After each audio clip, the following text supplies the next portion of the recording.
Bon, bah, je vous remercie hein, de me donner la parole. J'avais prévu quelques points d'intervention et puis finalement, je vais partager avec vous quelques points d'étonnement. Quelques points d'étonnement un peu généraux parce que finalement, il y a plusieurs façons d'aborder cette question de la démocratie en lien avec le numérique en santé.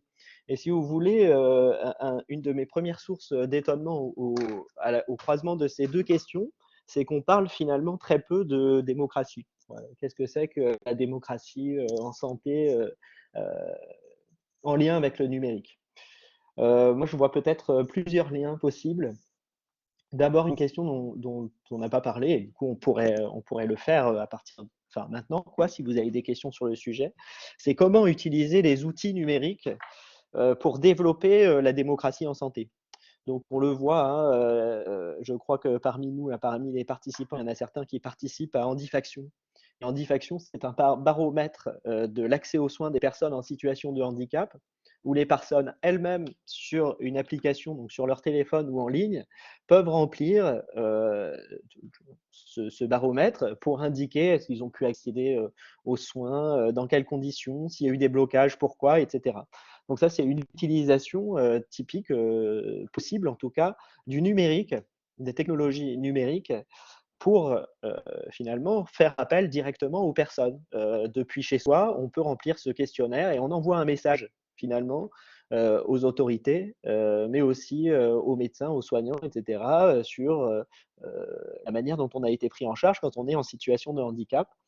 Et puis il y a d'autres logiques aussi de débat public hein, qui existent, notamment celle qui a été mise en place par le CCNE pendant les États généraux de la bioéthique en ouvrant des forums sur le site internet avec des thématiques, avec un processus de débat à la fois simple mais assez sophistiqué quand même hein, pour que chacun puisse donner son opinion en ligne sur un outil qui permet de s'exprimer en donnant directement sa voix.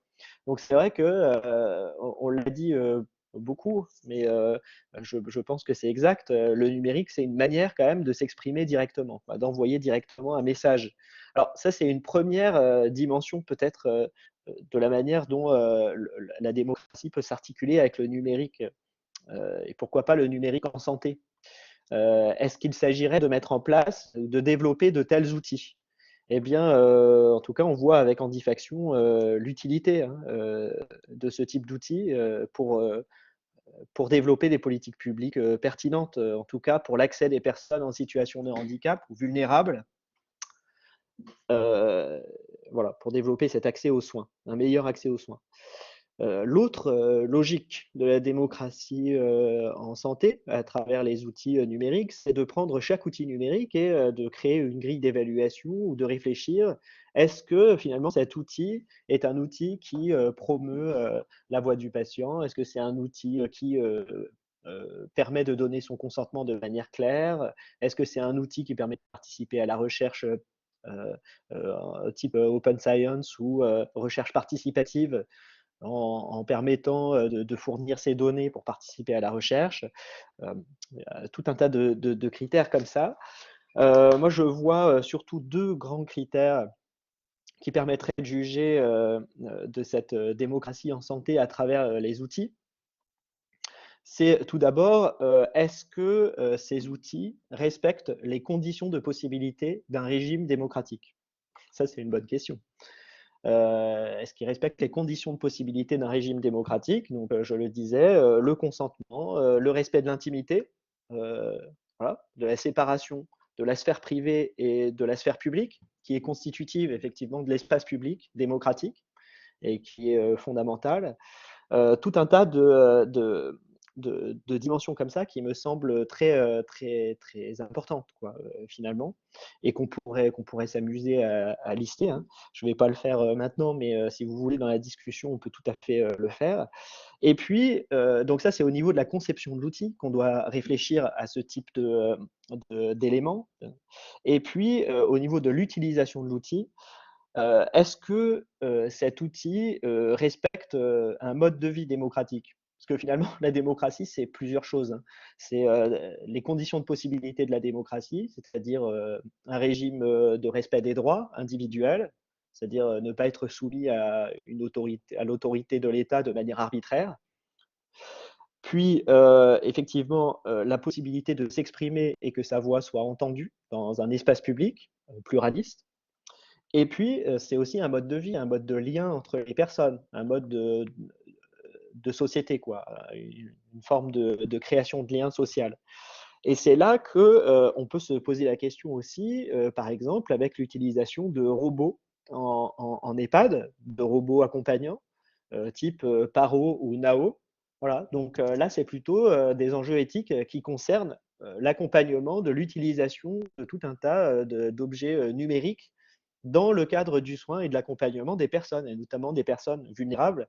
Parce qu'on sait bien que, finalement, la vulnérabilité, c'est une frontière dans la société. C'est une frontière, dont on sait qu'elle se négocie et la manière dont on traite, les personnes vulnérables, c'est toujours une préfiguration de la manière dont on va, traiter, le reste de la population ou dont on considère la vie humaine ou dont on considère, la place, du citoyen. La place du citoyen âgé, la place du citoyen vulnérable. Voilà. Donc ça, je pense que ça doit être, pris en compte de manière, très forte dans nos réflexions. Finalement, ce numérique en santé, de quelle manière on considère les gens en développant la télémédecine, en développant les robots, et cetera. Je ne suis pas du tout en train de condamner ces technologies, mais c'est des questions qui, à mon avis, méritent d'être posées aussi en termes, de mode de vie et de création de liens.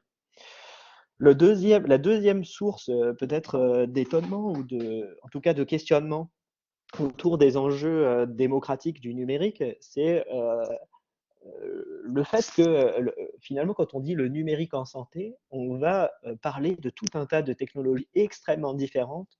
On va du chatbot, donc les robots conversationnels en ligne, on va parler des réseaux sociaux, on va parler, de l'aide au diagnostic pour les professionnels de santé, on va parler des robots dans les EHPAD, on va parler des robots dans la chirurgie. Donc on va parler d'énormément de sujets.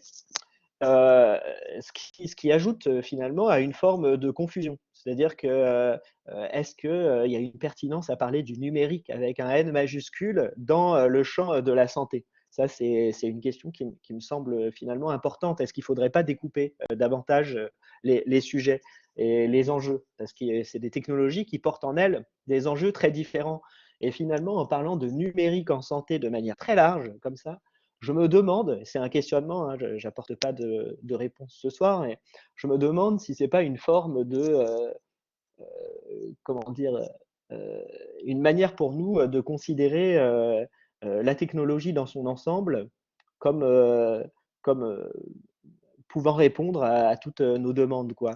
Je me demande si, finalement, on n'a pas une logique d'idolâtrie comme, le disait Simondon vis-à-vis de la technologie, quand on parle du numérique comme ça, de manière générale en santé. Parlons plutôt, des technologies du numérique en santé, mais au pluriel. Je pense que pour ma part, je serais plus à l'aise, de cette manière-là, puisque, les enjeux sont encore une fois très différents. La troisième source de questionnement, je pense, c'est à quel niveau est-ce qu'on peut agir dans le développement et le déploiement de ces technologies? Donc, c'est vrai qu'il y a beaucoup de niveaux possibles d'action, beaucoup de moments possibles d'action quand on a envie, d'insuffler, comme ça de la démocratie en santé dans la conception des technologies d'abord, donc vraiment dans la phase, heu, où on imagine, l'utilité de ces technologies, puis la manière dont elles vont, fonctionner. Là, il y a beaucoup d'initiatives de co-construction, c'est notamment, l'initiative des Fab Labs, ou de toutes ces équipes de recherche qui font intervenir des personnes concernées, qui font intervenir des patients dans l'élaboration des technologies, mais c'est encore trop rare. Alors, est-ce qu'on devrait, justement demander à ce qu'il y ait systématiquement avant, la sortie, ou le déploiement d'une technologie, en santé, qu'il y ait cette validation par les patients, cette validation par des associations, par des personnes concernées. Ça, c'est une question. Donc la phase de conception, mais ensuite il y a beaucoup d'autres phases dans un projet. Il y a les phases de test, il y a des phases, de déploiement, il y a les phases d'utilisation par les soignants. Voilà. Comment est-ce que, les patients interviennent aussi dans la manière dont ces objets-là vont être utilisés? Est-ce que, par exemple, l'utilisation d'un robot, type Nao ou Paro dans un EHPAD devrait être discuté en CVS. Et comment? Est-ce que ça doit être validé par les familles, les patients? Est-ce que ça doit être négocié? Il y a énormément de manières d'utiliser un robot en EHPAD, beaucoup de manières différentes. Et finalement, comment est-ce que on va discuter de ces enjeux de déploiement et d'utilisation des technologies du numérique dans in situ, quoi, dans les établissements, à domicile, à l'hôpital? Je pense que ça aussi, c'est une question qui est fondamentale. Et puis, peut-être la dernière source de questionnement comme ça que je pourrais avoir, c'est quelle est la place de l'éthique dans le numérique en santé? Parfois, l'éthique est plutôt vue comme une manière finalement, comme un label, une manière de valider une technologie. Ah, cette technologie, elle est éthique, c'est bien, hop, on met le label et le tampon, puis ensuite on passe à autre chose. Et je pense que l'éthique, elle doit être vue davantage comme vivante. Elle doit questionner les technologies du numérique en santé à tous les étages et surtout être vue comme une manière aussi de s'approprier ces enjeux de la démocratie en santé. C'est-à-dire c'est une manière de questionner ces technologies. Donc, je pense que voilà, j'avais ces différentes sources de questionnement que je partage très librement avec vous.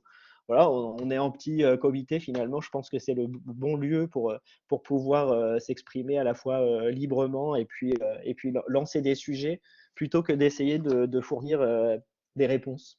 Voilà. Merci Sébastien. Si vous le permettez, on va peut-être répondre aux questions du chat qui viennent d'apparaître.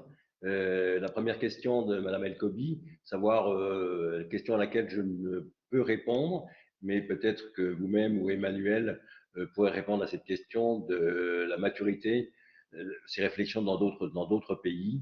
Quelle expérience attend? Moi, pour ma part, je n'ai pas la possibilité d'y répondre. Qui peut répondre à cette question? Je me permettrai juste, je n'ai pas la compétence de Sébastien Claes dans ces domaines. Je fais partie du Comité national d'éthique du numérique et on voit que c'est quand même des questions nouvelles, qu'on le veuille ou qu'on ne le veuille pas. C'est-à-dire, on est dans l'innovation, à la fois dans des ruptures, on le voit dans la relation de soins, et Bernard, à plusieurs reprises, avant même ces rencontres, nous a parlé d'anticiper ces évolutions qui ont un caractère quelquefois très favorable, parce que quelquefois d'ailleurs les personnes préfèrent le numérique à l'humain. Ça a l'air de rien, mais c'est des paradoxes. La relation de soins, par exemple, peut être d'une meilleure qualité lorsqu'elle se fait par la médiation de technologies. Ça a l'air de rien, mais on peut interroger aussi ce qu'est la disponibilité d'un professionnel, ce qu'est la compétence d'un professionnel, ce qu'est la capacité d'un professionnel, y compris à avoir de l'empathie. Tout ça pour dire qu'il ne faut pas être trop rapide dans nos approches. Donc tout ça pour répondre à la question qui a été posée.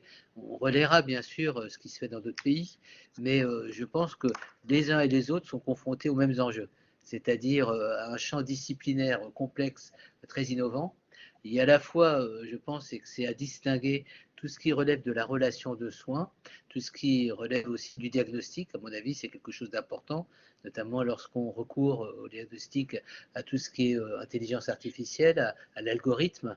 Vous savez que dans la loi de bioéthique, ça avait été évoqué, notamment à la suite d'une proposition de David Gruson sur la garantie humaine, c'est-à-dire en quoi persistera une dimension d'humanité, une dimension relationnelle qui est le cœur même de la relation de soins.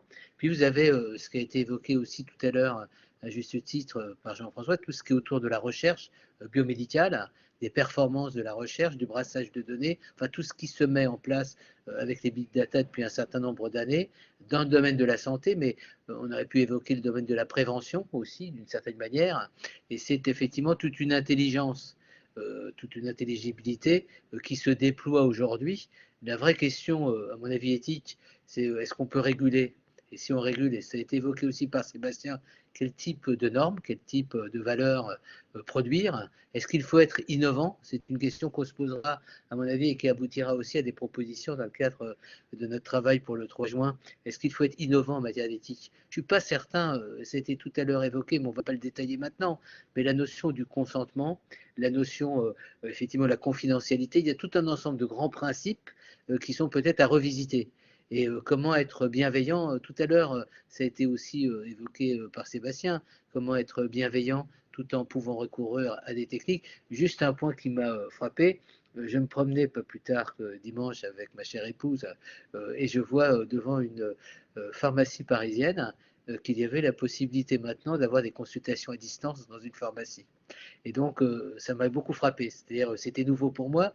J'avais vu à Médintech, il y a quelques semaines, des cabines où à distance, effectivement, une cabine qu'on peut mettre dans une mairie ou qu'on peut mettre aussi dans une pharmacie, on peut avoir un dialogue avec un médecin et, j'allais dire, tout un ensemble de technologies tout à fait accessibles permettent à la personne de se faire la consultation, j'allais dire, en lien avec la parole et voir le visage du médecin et la communication visuelle.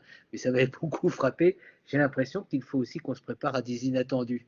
C'est-à-dire, on est au début de quelque chose et quand on voit ce que les startups sont en train de produire aujourd'hui, j'ai pas l'impression que dans les mois qui viennent, on n'ait pas quelques surprises qui vont un petit peu déplacer des concepts qu'on discute aujourd'hui et qui paraîtront d'un autre âge demain. Je sais pas ce que Sébastien, qui est d'une jeune génération, s'il voit ce que je veux dire.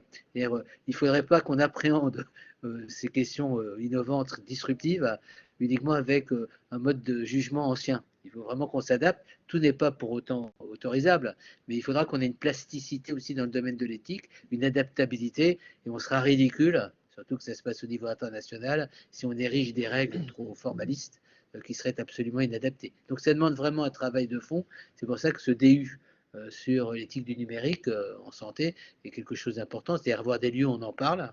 Et tout à l'heure, et je termine là-dessus, dans l'intervention qui a été faite, que les gens qui sont confrontés à ces évolutions ou qui participent puissent en dialoguer. Je trouve que c'est aussi très important de réunir les gens pour qu'on ait cette espèce de partage et de ne pas être manichéen en pensant que celles et ceux qui déploient aujourd'hui ces technologies sont par nature indifférents aux valeurs constitutives. Il y a un renouvellement. Dernier point qui m'a frappé, je termine là-dessus, quelqu'un me montrait un stéthoscope pour me dire que déjà ça a été une médiation que d'avoir le stéthoscope plutôt que le toucher direct concret de la personne. Donc voilà, on va de médiation en médiation et aussi on va, n'oubliez pas, de transgression en transgression. Je ne sais pas ce qu'en pense notre grand philosophe épistémologue de la Sorbonne, Sébastien Claes.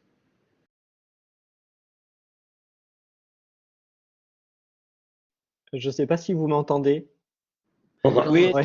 est-ce que je peux Alors, venir excusez-moi, voilà, Jean-François. Je peux oui, allez-y. Excuse-moi, Sébastien, voilà. Sur la remarque que vient de faire Emmanuel à propos des cabines de téléconsultation, je veux dire, c'est le contexte. Que les cabines de consultation soient dans une pharmacie, moi, ça ne me choque pas si le pharmacien a été formé pour aider. Qu'il soit dans une supermarché, ça, c'est une autre affaire. Donc, en fait, encore une fois, ce n'est qu'un outil. Et ça dépend comment on utilise cet outil. Et c'est justement ce sur quoi je voulais rebondir, enfin, je voulais intervenir par rapport à ce que tu as dit, Sébastien, tout à l'heure au tout début, où je me permettais pour une fois de ne pas du tout être d'accord avec toi, si tu m'y autorises, quand tu dis est-ce que les outils respectent les principes de la démocratie, de la déontologie et de l'éthique, je dis non, les outils ne les respectent pas. C'est à nous de faire en sorte qu'on leur impose de le respecter. Je veux dire, c'est comme ça que je vois les choses. La science, par exemple, elle ne respecte pas l'éthique, la déontologie et la démocratie. Elle peut faire des bombes atomiques, elle peut faire des bombes. Et c'est à nous de lui donner des cadres et des règles. Et je pense que le numérique, c'est pareil, et tous les outils numériques, c'est pareil. On doit lui imposer des règles. Parce que en elle-même, l'outil il est agnostique. Il n'est pas manichéen, il peut tout faire. Hein, Einstein, il a fait la bombe atomique, mais peut-être qu'on a fait aussi des centrales nucléaires. Et après, c'est à nous d'imposer des règles. Donc je pense qu'on peut pas poser la question, enfin, c'est une manière de voir, je me trompe peut-être, mais il faut renverser la question. On ne peut pas dire est-ce que le numérique et tous ces nouveaux outils respectent les principes de la démocratie, comme tu l'as dit. C'est à la démocratie d'imposer à ces nouveaux outils les règles de la démocratie. Enfin, je vois ça comme ça. Peut-être que je Oui, me ça trompe. tourne en rond un peu comme réflexion, parce que à la fois, regarde, Oui, peut-être. prends l'exemple de Facebook. Facebook, création d'un espace public, et puis ensuite on se rend compte avec la campagne des élections présidentielles américaines que Facebook est un immense moteur finalement de recommandation de candidats, de manipulation de l'opinion à travers la mise en avant de messages particuliers, la constitution de groupes, etc. C'est tout le scandale qui a eu lieu suite à l'élection américaine dans l'usage de Facebook et qui a créé ensuite une difficile réflexion sur qu'est-ce que c'est que la censure, qu'est-ce que c'est la réglementation de ces outils, etc. Et on voit que ce réseau social Facebook, pour ne prendre que cet exemple, ou le réseau social Twitter, qui est un bien meilleur exemple, en lui-même favorise l'expression violente et l'agressivité et la controverse. Et Mais je suis d'accord avec toi, Sébastien. on ne peut pas dire du coup que, par exemple, Twitter pourrait être utilisé différemment, parce qu'en fait, oui, si on était des anges tombés du ciel, on pourrait peut-être utiliser Twitter de manière extrêmement bienveillante, mais en tant qu'être humain, Twitter encourage l'expression violente, la controverse plus ou moins infondée et une relation très conflictuelle entre les gens. Et c'est, si tu veux, c'est la structure même de l'outil qui encourage ce type de comportement. Et moi, ce que je voudrais dire là, c'est que l'outil en lui-même porte des valeurs. Twitter porte en lui-même tout un tas de principes et de valeurs qui encouragent ce comportement. Et on pourrait concevoir l'outil complètement différemment pour essayer d'influencer ou d'influer d'autres types de comportements. Et donc, c'est là que je pense qu'on peut finalement juger du point de vue des valeurs les outils et la manière dont finalement ils s'implémentent dans une société. Peut-être que le même outil dans une société complètement différente influencerait d'autres types de comportements. Bon, après, il faut penser aussi en fonction de la société dans laquelle on vit. Et c'est ça que je voulais dire. Mais finalement, toi, tu prends les choses par un autre bout, mais finalement, on dit la même chose, j'ai l'impression. Oui, oui, c'est vrai, mais toi, tu fais le constat et que l'outil porte des fonctionnalités qui modifient nos valeurs et qu'on ne peut pas le contrôler. Et effectivement, quand tu prends l'exemple du Twitter, tu as raison, on a un mal fou dans nos sociétés démocratiques à contrôler l'expression verbale des gens qui sont sur Twitter. Mais est-ce que c'est la faute à Twitter ou est-ce que c'est la faute au fait qu'on n'a pas les outils pour le contrôler et que dès qu'on met en place ces outils, on parle de censure. Tu vois ce que je veux dire? Non, mais je comprends, tu as raison. Le premier homme qui a inventé une arme, finalement, les autres ont pu dire mais c'est dégueulasse, tu utilises un fémur pour casser la tête au gars d'en face, tu n'as pas le droit d'utiliser le fémur. Tu vois, c'est le fémur du dinosaure ou du mammouth, je sais pas, pour taper dessus, parce que tu transgresses les règles. Donc, est-ce que c'est à la collectivité d'imposer les règles sur l'utilisation des outils ou pas? Moi, je suis plutôt tendance à, il faut, c'est vrai qu'il y a des gens qui transgressent en permanence, mais c'est effectivement une discussion passionnante. Il y a aussi, évidemment, hein, quand il y a un nouvel outil s'accompagne, et là, ça c'est le philosophe Bernard Stiegler qui parle très bien de ça, un nouvel outil s'accompagne de nouvelles connaissances, de nouveaux savoir-faire et de nouveaux modes de vie aussi, de nouvelles compétences sociales, je ne sais pas comment appeler ça, de nouvelles manières de vivre ensemble, de nouvelles coutumes, de nouvelles formes de politesse, etc. Et effectivement, on est aujourd'hui dans des formes d'ajustement aussi. Il y a des nouveaux outils qui apparaissent. Par exemple, je citais le robot dans un EHPAD. Bon, le robot arrive dans un EHPAD, effectivement, c'est une disruption technologique, c'est-à-dire ça rompt tout un tas d'habitudes, tout un tas de savoir-faire, tout un tas de connaissances qui s'exprimaient, qui aboutissaient à une forme de soins et d'accompagnement dans les EHPAD. Bon, je prends cet exemple. Eh bien, quand il y a une nouvelle technologie, on doit inventer de nouveaux savoirs, de nouveaux savoir-faire, une nouvelle forme de politesse, une nouvelle forme de prendre soin, d'accompagnement. Voilà. Et peut-être que quand on est dans la phase de disruption, c'est là que peuvent se passer finalement une forme de maltraitance, pourquoi pas, ou une forme de désajustement entre la manière dont on fait et nos anciens savoir-faire, une forme de déséquilibre. Et je pense aussi qu'on doit apprendre à utiliser ces nouvelles technologies. On peut les refuser parfois. Voilà, c'est là qu'il faut développer des critères. Et puis parfois, c'est une manière aussi de se les approprier collectivement. Et cette appropriation, elle est lente. Et le problème des technologies contemporaines, c'est qu'elles sont rapides. Et que, comme le dit Bernard Stiegler, comme il le dit très bien, on est en désajustement permanent et on peine énormément à développer ces nouveaux savoirs et ces nouveaux modes de vie et ces nouvelles coutumes. Voilà. Et c'est là aussi que ça rend difficile l'appropriation de ces technologies dans le soin et l'accompagnement aujourd'hui. On court toujours après, quoi, finalement.